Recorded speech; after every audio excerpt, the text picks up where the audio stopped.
Questionable ang pagpapatupad ng batas ng Office of the Ombudsman matapos na isulong nito ang pagsasampa ng kaso laban kay Senador Rodante Marcoleta kaugnay ng isang campaign contribution, habang iilan lamang ang nakasuhan dahil sa pagkakasangkot sa maanumalyang flood control projects sa bansa.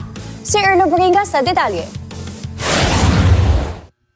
Duda ang publiko sa mabilis na aksyon ng Office of the Ombudsman sa umano'y kasong plunder ni Senator Rodante Marcoleta kaugnay sa campaign contribution.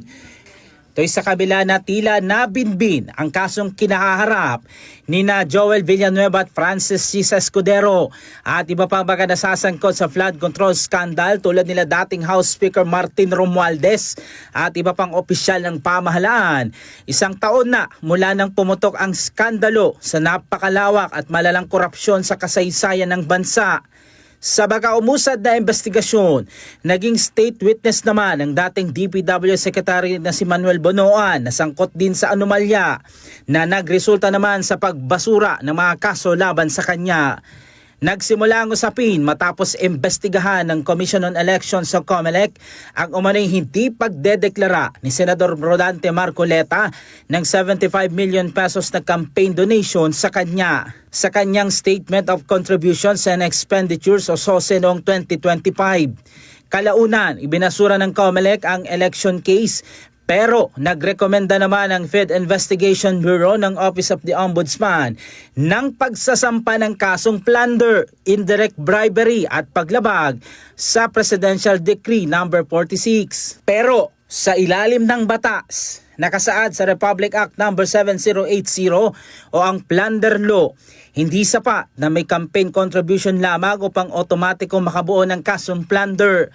Kailangang mapatunayan na ang umano'y natanggap na halaga ay bahagi ng pagkakamal ng hindi bababa sa 50 milyong pisong ill-gotten wealth sa pamamagitan ng kombinasyon o series of overt or criminal acts na tinutukoy sa batas. Pero sa kaso ni Senador Marcoleta, tila hindi naman nasunod ang mga nasabing parametro para tuluyang isampa ang kaso.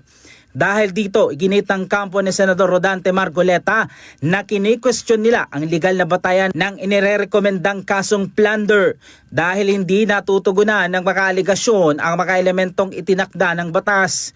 Pero sa kabila ng mga kini-questioning issue sa legal na batayan ng reklamo, nagpatuloy pa rin ang pagrerekomenda ng pagsasampa ng kaso ng Ombudsman laban kay Senador Rodante Marcoleta. Kasabay nito, binigyan din ng mga kritiko na hanggang sa kasalukuyan ay wala pa rin katumbas na aksyon sa iba pang mga kasong may kaugnayan sa umano'y maanumalyang flood control projects. Anila, dapat maging patas ang trato ng Ombudsman laban sa lahat ng mga sangkot kung may sapat na ebidensya upang maipakita ang pare-parehong pagpapatupad ng batas. Giit ng mga kritiko, kung may sapat na ebidensya laban sa lahat ng mga nasasangkot, dapat ding maisulong ang mga kaugnay na reklamo upang maipakita ang pantay na pagpapatupad ng batas.